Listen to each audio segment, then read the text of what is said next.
इस खबर के एजुकेशन पार्टनर हैं well founded higher secondary school,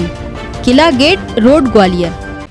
Delhi सरकार के मंत्री राजेंद्र पाल गौतम ने ग्वालियर में पत्रकार वार्ता का आयोजन किया। कैबिनेट मंत्री गौतम ने ग्वालियर के मानस भवन में अधिवक्ताओं के मुद्दे को लेकर पत्रकारों से चर्चा की। चर्चा के दौरान उन्होंने कहा, अधिवक्ताओं को जो नुकसान कोरोना काल में हुआ है उसकी सरकार को भरपाई करनी चाहिए। तो मैं समझता हूँ कि एक तो ये सरकारों की जिम्मेदारी बनती है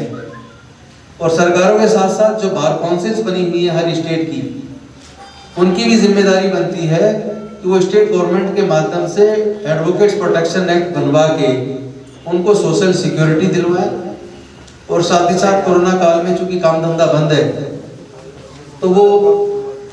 एक फंड होता है जो बार काउंसिल के पास होता है, उसमें से नव अधिवक्ताओं के या जिनके काम नहीं चल पा रहे उनको मदद मिलनी चाहिए। मुद्दा बेसिकली जो अधिवक्ताओं को कोरोना से जो नुकसान हुआ है, एक तो उस नुकसान की कुछ भरपाई सरकार को करनी चाहिए और साथ ही साथ वकीलों को सोशल सिक्योरिटी देने के लिए जो एडवोकेट प्रोटेक्शन एक्ट बनाने का प्रॉमिस किया था मुख्यमंत्री जी ने, शिवराज सिंह चौहान जी ने, हम उनको याद दिलाना चाहते हैं कि ये प्रॉमिस उन्होंने किया था और लगभग 15 साल उनको सत्ता में मध्य प्रदेश के अंदर हो गए। अब तो कम से कम अपना वायदा वो पूरा करें। उनको चाहिए कि जो वकीलों को प्रोटेक्शन देने के लिए, सोशल सिक्योरिटी देने के लिए जो एक्ट उनको लेके आना था उसको लेके आएँ। और जिस तरह दिल्ली की सरकार ने एडवोकेट्स को प्रोटेक्शन देने के सोशल सिक्योरिटी दी है, जो 40 से 50 करोड़ के बीच में जो अमाउंट दिया गया और हर साल दिया जाएगा, उसी तरह की व्यवस्था यहाँ की मध्य प्रदेश की सरकार को करनी चाहिए ताकि एडवोकेट्स को सोशल सिक्योरिटी मिल सके। हम जिस तरह हमने दिल्ली में हमने लागू किया, हम मध्य प्रदेश के सरकार को इसके लिए कंपेल करेंगे कि वो भी अपने वायदे को पूरा करे और वकीलों की इस लंबे समय से प्रतीक्षित मांग को पूरा करे। बेसिकली आज का दौरा ये सेमिनार है एडवोकेट्स के मुद्दों को लेके, उनके हक की बात को लेके, और जो कॉलेजियम सिस्टम में अच्छे एडवोकेट्स को जज बनने का मौका नहीं मिलता और वहाँ कुछ पर्टिकुलर चुने हुए चुनिंदा परिवारों के लोग या जिनकी अप्रोच पॉलिटिकल है वही लोग केवल जुडिशरी में जा पाते हैं, हाई कोर्ट्स में या सुप्रीम कोर्ट में। उसके अंदर भी कॉलेजियम में भी अच्छे एडवोकेट जज बन सकें, इसके लिए हम चाहेंगे कि केंद्र सरकार उसमें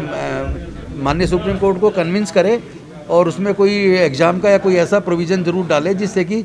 अच्छे वकील जो जज बनना चाहते हैं उनको भी मौका मिल सके वहाँ जाने का। मैं समझता हूँ कि मध्य प्रदेश में क्या पूरे देश के अंदर भारतीय जनता पार्टी की जो किसान विरोधी नीतियाँ हैं उनकी वजह से किसान परेशान है, सड़कों पर हैं और उनके ऊपर लाठीचार्ज किया जा रहा है, वाटर कैनन छोड़ा जा रहा है, उनको मारा पीटा जा रहा है, उनको साथ ऐसा व्यवहार किया जा रहा है जैसे वो गुंडे हों। तो मैं समझता हूँ कि दिल्ली केंद्र की सरकार को समझना चाहिए और वो जो उन्होंने जो किसानों की मांग है उन तीनों एक्ट के अंदर परिवर्तित करके उनको उनकी मांगों को पूरा करके और एमएसपी को लागू करने का काम केंद्र सरकार करे, ऐसी हम मांग करते हैं। क्या कहना चाहेंगे कि मध्य प्रदेश में जिस तरीके से बेरोजगारी फैली हुई है सर, मैं समझता हूँ कि जो केंद्र सरकार ने वायदा किया था 2 करोड़ लोगों को सालाना रोजगार देंगे, वो 5 साल की सरकार भी चलेगी, दोबारा भी आ गई। अब उनको अपनी जो खुद का किया हुआ वादा था कम से कम अब तो उसको पूरा करें। पूरा देश बेहाल है, आर्थिक स्थिति देश की खराब है, लोगों को रोजगार जा रहे हैं और वो आज भी राजनीति, धर्म जाति की राजनीति कर रहे हैं। मुझे लगता है कि केंद्र सरकार को धर्म जाति की राजनीति से बाहर जाना चाहिए और किसानों की बात सुननी चाहिए, युवाओं की बात सुननी चाहिए। बेरोजगारी को दूर करने के लिए ईमानदारी से प्रयास करके अपने 2 करोड़ लोगों को हर वर्ष रोजगार देने के वादे को पूरा करना चाहिए। उसमें हम सारे अधिवक्ता मिलके अपना आगे का लाइन ऑफ एक्शन तैयार करेंगे और सरकार को प्रेशराइज करेंगे, क्योंकि सरकार ने खुद वायदा किया था कि वो एडवोकेट प्रोटेक्शन एक्ट बना के और वकीलों को सामाजिक सुरक्षा देंगे। इस तरीके का प्रदर्शन वो हमारी जो पूरी वकीलों की जो